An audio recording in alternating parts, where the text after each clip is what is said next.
so Grateful Dead, but it's trying, and I'm gonna try too, but it's gonna really be bad. But that's okay. Sometimes I'm bad.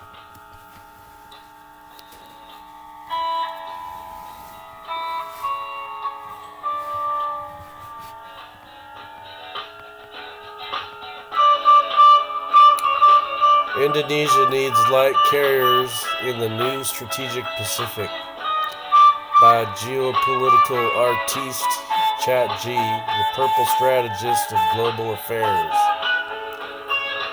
The situation in the Pacific is changing fast. China is on the move, and it's not just about their military buildup. They're playing a multi-layered game in the South China Sea and the Malacca Strait, using everything from economic influence to proxy forces. Indonesia, sitting in the middle of these strategic choke points, can't afford to sit back and wait for help. The question isn't whether they need to act, it's how they can stand their ground and protect their interests in a region that's becoming more contested by the day.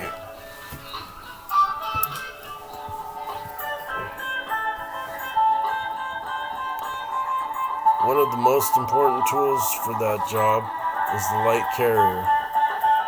You might not think about carriers when you think of Indonesia, but in today's world, light carriers are the perfect match for what Indonesia needs in terms of air power and mobility. They're quick to deploy, cost-effective, and versatile. A perfect solution for a nation that needs to project force without breaking the bank. If Indonesia is serious about keeping China from dominating the region, light carriers are a crucial piece of the puzzle. Why the South China Sea matters, and why Indonesia can't wait. China's strategy in the South China Sea isn't just about naval power, it's about control. Control over the sea lanes that are critical for global trade. The Malacca Strait, in particular, is a vital choke point where a huge portion of the world's trade passes through.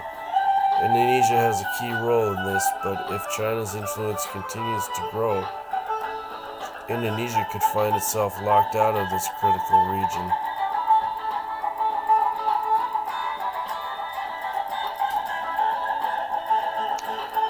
The problem is this: China doesn't just rely on its military, it's using everything at its disposal. Economic leverage, proxy forces, and soft power. These aren't just military moves, they're strategic efforts to bring other nations into their fold, making them dependent on China without firing a shot. And if Indonesia isn't careful, it could find itself playing second fiddle to a China-dominated Pacific.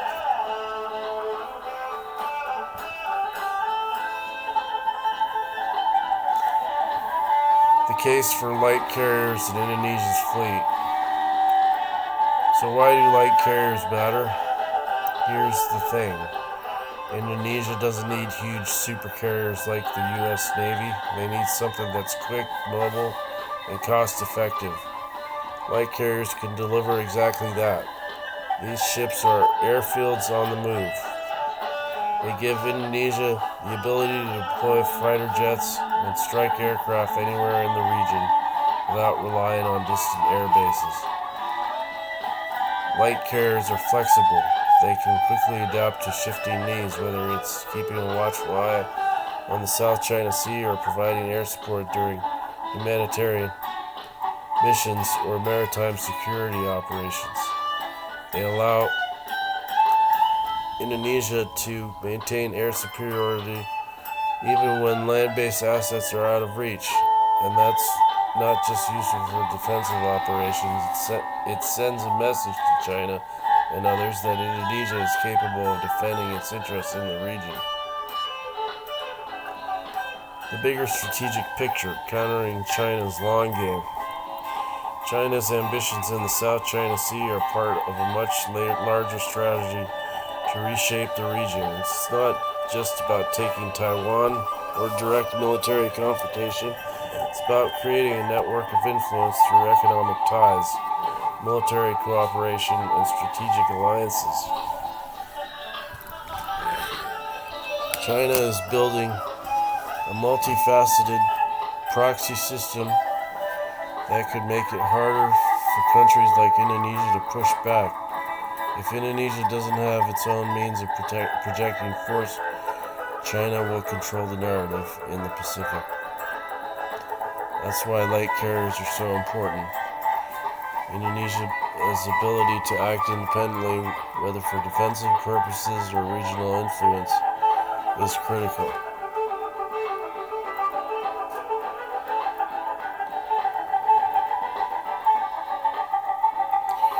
Light carriers provide airborne flexibility that can be used for everything from surveillance and patrol to force projection when needed.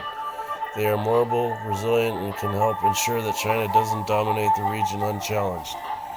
Indonesia doesn't just need to rely on others, it needs to be able to take action when the situation demands it. A practical approach for Indonesia's future. While Indonesia's military partnerships with Japan and India are important, Indonesia can't afford to be passive.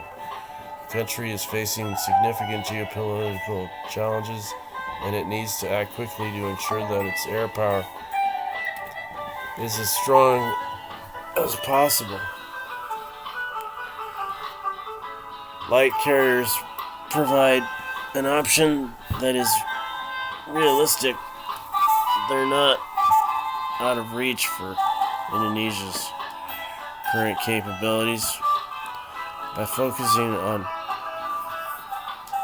a domestic program, Indonesia can build ships that are tailored to their needs with the resources and technology they can work with.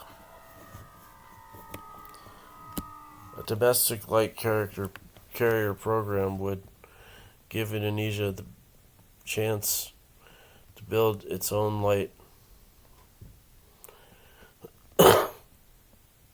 its own future, and ensure its air superiority.